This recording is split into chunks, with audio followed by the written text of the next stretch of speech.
रांची लोकसभा का चुनाव है लगातार। जैसे देखा जा रहा है कि प्रधानमंत्री का भी रोड शो हो रहा है, अमित शाह जी का भी रोड शो हो रहा है, गृह मंत्री का। अभी कल जो छुट्टिया में एक हुआ, उसको क्या आपका उस पर प्रतिक्रिया है? देखिए, आज मैं अखबार पढ़ रहा था तो मुझे हंसी आ रही थी और मैं एक पुस्तक को याद किया। ये प्रोफेसर नोम चॉम्स्की, जो दुनिया के सबसे बड़े पब्लिक इंटेलेक्चुअल जो हैं उनमें से एक हैं, वो और एडवर्ड हरमन, ये दोनों ने 1988 में एक किताब लिखा था जिसका नाम है मैन्युफैक्चरिंग कॉन्सेंट। मतलब कैसे जो है कि आप चीज़ों को मैन्युफैक्चर करते हैं जो एक्चुअली है नहीं, उसको आप कैसे बनावटी चीज़ें, मतलब मीडिया लोगों के बीच में प्रस्तुत करता है, उसी के बारे में वो पूरा पॉलिटिकली आलोचना है। तो इसमें मैं देख रहा था कि भाई वहाँ तो जनसैलाब तो कहीं दिख नहीं रहा है। एक समय में मैं उस रास्ते से लगभग अमूमन प्रतिदिन गुजरता था। वहाँ आप जाएंगे तो थोड़ा समय भी जाम लग जाता है ना। दो गाड़ी ठीक से क्रॉस नहीं कर सकते। वहाँ पे मीडिया बता रही कि वहाँ पे जनसैलाब उमड़ पड़ा अमित शाह जी के पक्ष में। अब पूरा झारखंड, सॉरी, पूरा रांची का अगर आप एनालिसिस करेंगे तो रांची में, खासकर रांची जो विधानसभा है, यहाँ पर विगत चुनाव में 5,000 वोट पड़ा था, मतलब चुटिया से भाजपा को। नहीं, और 5,000 वोट यहीं आके जीते थे हाँ, एसीपी से। हाँ, मतलब वहाँ उसी की वजह से वो जीते थे। हाँ। तो मैं कह रहा हूँ जो गढ़ है उनका चुटिया, और कहीं नहीं ज़्यादा गढ़ नहीं है, मतलब इससे थोड़ा जाएंगे तो कोकर में थोड़ा आपको दिखाई देगा और कुछ कुछ इलाके में। तो सवाल यह उठता है कि उन्होंने वहाँ पे अपना गढ़ में रोड शो क्यों नहीं किया? जब जनसैलाब उमड़ पड़ी तो भाई रांची में इतना बड़ा बड़ा मैदान है, मोराबादी मैदान है, आपका जो है कि प्रभात तारा मैदान है, या फिर जो है कि आपका जो हटिया मैदान है, कहीं पे तो बहुत बड़ा जनसभा करना चाहिए। मोदी जी ने भी जनसभा नहीं की रांची में, अमित शाह जी ने भी जनसभा नहीं की। उसके बावजूद अगर भाजपा के पक्ष में जनसैलाब उमड़ रहा है तो ये तो अद्भुत है भाई। तो क्या लगता है कि जैसे चुटिया का रोड शो आपको मैंने किस तरह से मैंने, ये मुख्यतः एक तरह से मीडिया के जिसको गढ़ द्वारा, कहा जाता हाँ, है, बीजेपी मीडिया, का गढ़ है वो चुटिया। हाँ, मीडिया के द्वारा उसको एक मैन्युफैक्चरिंग, मतलब दोनों मिलके उनका ये था कि ऐसे जगह पे करो जहाँ पे खुद हमारा आदमी है, वो लोग आएंगे, थोड़ा भीड़ लगाएंगे और उसको दिखाते हुए ऐसे पेश किया जाए कि ये मोदी लहर है, जनसैलाब उमड़ रहा है, ताकि उससे दूसरे क्षेत्र में उसका पॉजिटिव असर पड़े और लोग शायद सोचना शुरू करेंगे। ऐसा कुछ माहौल बनाने की कोशिश की गई, लेकिन इसे कुछ होने वाला नहीं है। उन्हें क्या लगता है रांची लोकसभा सीट आप जिस तरह से कह रहे हैं तो क्या बीजेपी के पक्ष में नहीं जा रही है? रांची में ऐसा लग नहीं रहा है। रांची में आप निकलिए ना, रांची में आप कहीं भी जाइए, घूम के देख लीजिए, आपको महसूस ही नहीं होगा कि रांची में चुनाव भी हो रहा है। जब ऐसे कोई केंद्रीय नेता आते हैं, कोई सभा वगैरह करते हैं, थोड़ा सा माहौल बना देते हैं, लेकिन अमूमन जो अक्सर चुनाव में होता था 2019 में, मैं याद करता हूँ रांची में जहाँ भी निकलेंगे लगता था कि मोदी लहर, उसके अलावा कुछ नहीं है। आज मोदी लहर जो है कि वो फुस हो गया है, खत्म हो गया है। तो 10 साल का उनका जो शासनकाल रहा है और जितना उन्होंने जुमलेबाजी किया है, उससे हमको लगता है जनता जो है कि थक चुकी है।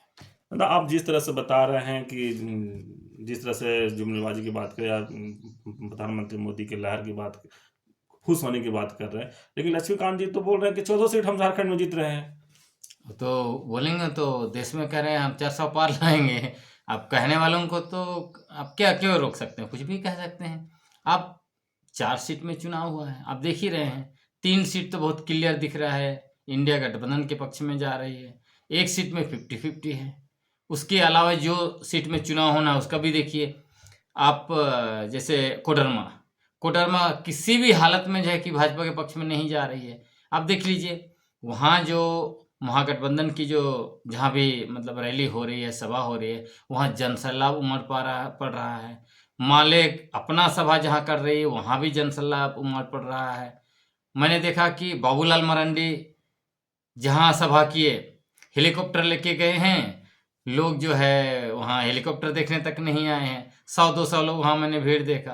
तो ये तो दिख रहा है वो निकल जा रहा है। अभी अब जमशेदपुर का भी दिख रहा है कि जमशेदपुर में भी जो है कि अब इनके नकारात्मक इनके विरुद्ध में ही जा रहा है लहर। रांची का भी ऐसे दिखाई पड़ रहा है धीरे धीरे धीरे धीरे करके, क्योंकि रांची के कई इलाके में, जैसे आप कांके में वहाँ के जो विधायक हैं वो वहाँ पे नारा लगा रहे हैं, हाँ मोदी जिंदाबाद, और उधर लोग रिस्पॉन्स दे रहा है मुर्दाबाद, है ना। उसके साथ साथ आप उधर सिल्ली तरफ वहाँ भी जो है कि गाड़ियों को रोका जा रहा है, जो भाजपा के प्रचार गाड़ी है। और कई इलाके में देखें तो भी ये सब चीज़ों को देख के आप कहाँ से आप देखेंगे कि 14 के 14 सीट ये जीत रहे हैं। ये तो बोलने वाली बात है। ये तो बोलने, देखिए ये सब बोल के एक तरह से माहौल बनाने की ये लोग कोशिश करते हैं, लेकिन इनको भी पता है कि इस बार अभी तक जो माहौल है उसमें 60-40 का गेम अभी तक बना हुआ है। मतलब कम से कम 10 सीट इंडिया गठबंधन जीत रही है, और ये अगर जीतेंगे भी तो 4 सीट से ज़्यादा हम नहीं जीतने वाले हैं। जिस तरह से प्रधानमंत्री जी और गृह मंत्री जी रोड शो कर रहे हैं और बड़ा जनसभा नहीं करना रांची में, रांची लोकसभा पर, इस पर आपको क्या कहना? नहीं, वही आश्चर्यजनक बात है ना। वो आ रहे हैं दूसरे इलाके में जनसभा कर रहे हैं, लेकिन रांची में जनसभा नहीं कर रहे हैं। और उस समय में आप याद करेंगे जब क्यों जनसभा नहीं कर रहा, आपका देखिए क्या विचार है? इंडिया गठबंधन की जो जनसभा यहाँ पर हुई थी, उसके बाद अखबार में खबर आया था कि उसके बाद मोदी जी भी यहाँ जनसभा करेंगे। जनसभा हुई नहीं, तो जनसभा तभी करेंगे जब भीड़ आएगी। तो शायद इनका अपना रिपोर्ट होगा, तो इनको लगता है कि लोग नहीं आ पाएंगे, क्योंकि मोदी जी अगर सभा करते हैं, कम लोग आते हैं, तब तो इसका बहुत नेगेटिव असर पड़ेगा। तो ऐसे भी जो है कि लहर नहीं है, तो इसी डर से जनसभा नहीं कर रहे होंगे, और दूसरा कुछ तो दिखता नहीं है। इनके पक्ष में जब लहर रहता है, जब लहर था तब जनसभा कर रहे थे, अभी लहर नहीं है तब नहीं कर रहे। तो ये तो हमको लगता है डर के अलावा कुछ दिखाई नहीं पड़ता है। और देखा जाए तो लगातार मोदी जी भी झारखंड की बात करें तो हर एक लोकसभा में ही कर ही दे रहे हैं जनसभा, लेकिन रांची की बात देखा जाए तो अभी तो खैर टाइम है, एक सप्ताह बीच में अगर कुछ हुआ तो जनसभा कर सकते हैं, लेकिन और कई बात वो भी बीच बीच में रख रहे हैं कि उस पर क्या कहना है? देखिए अभी जिस तरह से खबरें आ रही है, ग्राउंड रिपोर्ट आ रहा है, ना सिर्फ झारखंड बल्कि पूरे देश से, इससे ये जो है कि मुझे लगता है अंदर से वो हिल गए हैं। अब मोदी जी का आज का ही स्टेटमेंट पढ़ लीजिए, मतलब कल जो उन्होंने भाषण दिया, पहले वो बोल रहे थे कि कांग्रेस आएगी तो राम मंदिर पर बाबरी ताला लगाएगी।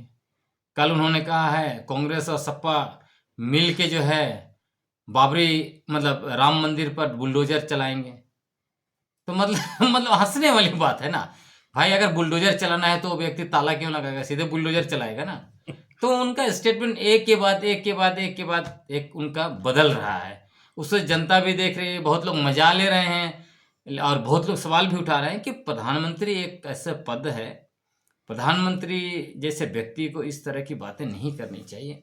तो लोग सवाल भी उठा रहे हैं, लेकिन अब ऐसा लगता है कि मोदी जी अंदर से मान लिए हैं कि वो चुनाव हार रहे हैं, ऐसा दिखाई पड़ता है। लेकिन अगर अब बात करें कांग्रेस का जो प्रत्याशी है यशवनी शाह, उसको कैसे देखते हैं आप? यशवनी शाह उनका भी कहीं से हमको नहीं दिख रहा कि बहुत बड़ा यहाँ प्रचार प्रसार या रैली हो, ऐसा उनको भी नहीं दिख रहा है। देखिए यहाँ पे अगर आप कैंडिडेट की बात करेंगे ना, तो दोनों का भी ये हाल है, भाजपा का भी और जो है कि कांग्रेस का भी। भाजपा का तो मान लीजिए, भाजपा का कैंडिडेट है संजय सेठ जी, उनके लिए समस्या क्या है? समस्या ये है कि 2019 तो मोदी लहर में निकल गए थे। अब जो है कि उनको लग रहा था कि 24 में मोदी लहर आएगा। अब मोदी लहर तो फुस हो गया। अब जब वो क्षेत्र में जा रहे हैं तो लोग सवाल पूछ रहे हैं, सवाल का जवाब नहीं दे पा रहे हैं, तो ये तो बहुत मुश्किल हो रही है। और दूसरा मैं देख रहा हूँ कि उनके साथ जो बाहर से अगर नेता आते हैं, चाहे अमित शाह आए या मोदी आए, तो साथ में कैंपेनिंग हो रहा है, लेकिन स्टेट लीडरशिप बाबूलाल मरांडी या और दूसरे बड़े नेता, या फिर आप समझ लीजिए कि रांची के जो विधायक हैं उनके, वो सब कहाँ हैं?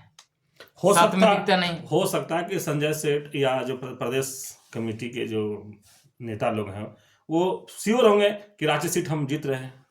ऐसे तो दिखाई नहीं पड़ता है, जमीन पर नहीं दिखता है। और जो आपने कहा कांग्रेस के कैंडिडेट, तो वहाँ भी वैसे ही दिख रहा है।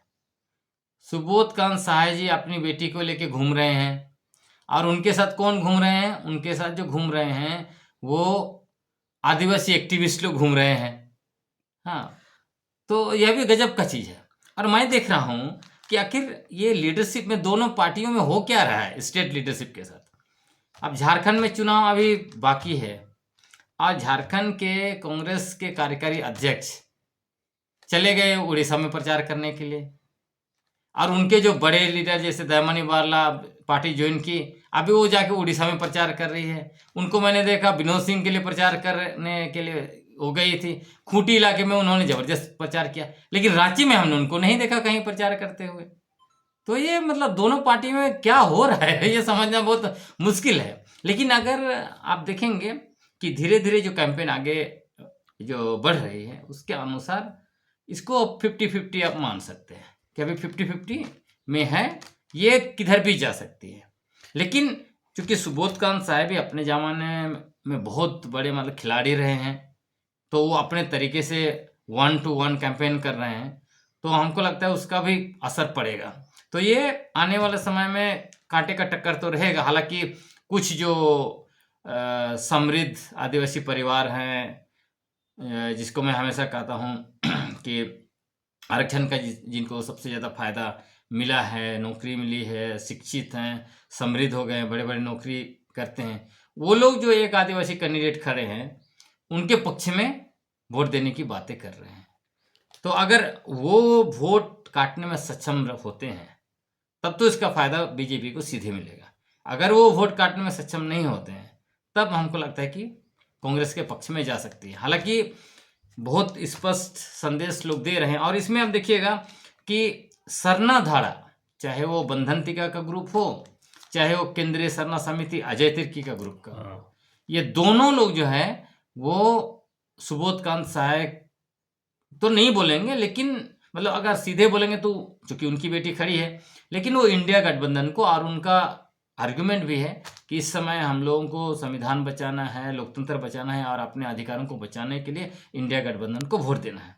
तो उस हिसाब से हमको लग रहा है तो वो लोग उधर का ताकत, फिर आदिवासी एक्टिविस्ट भी उनको साथ में दे रहे हैं, तो जो माइनस होना था वो इधर प्लस हो रहा है ना। लेकिन अभी एक बड़ा बात का जयराम महतो की पार्टी जेबी केसेस जेकेएलएम जो भी, उसमें देवेंद्र महतो रांची से खड़ा है, वो भी सिल्ली से हैं। सिल्ली भी एक अच्छा वोटर वहाँ मैंने देखा जाए, और वहाँ राजस्व सुप्रीमो सुदेश महतो मैंने वहाँ विधायक भी हैं। तो क्या लगता है वो खेल बिगाड़ सकते हैं, और किसा खेल बिगाड़ेंगे वो? हाँ, खेल तो जरूर बिगड़ेगा, और खेल बिगाड़ेंगे तो ये ज़्यादा डैमेज जो है वो करेंगे तो बीजेपी को करेंगे।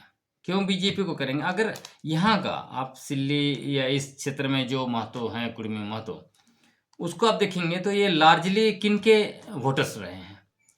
ये लोकसभा में बीजेपी के वोटर्स रहे हैं। अगर विधानसभा की बात करेंगे तो व्यक्तिगत जो महतो लीडर हैं, चाहे वो सुदेश महतो का सवाल है या फिर अमित महतो, हाँ, तो विधानसभा में ये लोग उस तरह से गेम खेलते हैं, लेकिन लोकसभा में लार्जली वो वोटर्स हैं बीजेपी के।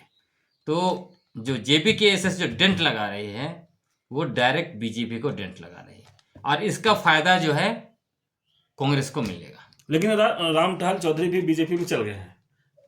अब उस पर देखिए उनका अपना कुछ ज़्यादा है नहीं। उनका जो आप देखिए पिछले बार जब इंडिपेंडेंट खड़े हुए थे तो 30,000 वोट मिला था। एक समय में ऐसे लग रहा था कि चौधरी जी रांची के में जो है कि बहुत बड़े लीडर हैं और बहुत बड़े महतो के कुर्मी महतो के लीडर हैं, लेकिन जब वो इंडिपेंडेंट खड़े हुए तो 30,000 वोट आया। इसी से आप समझ लीजिए, देखिए पार्टी में होके लड़ना और एक इंडिपेंडेंट होके लड़ना, जब आप इंडिपेंडेंट होके लड़ते हैं तो आपको समझ में आता है कि आप कितने पानी में हैं।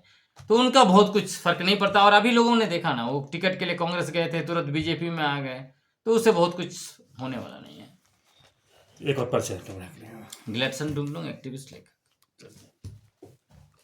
ठीक है हुआ।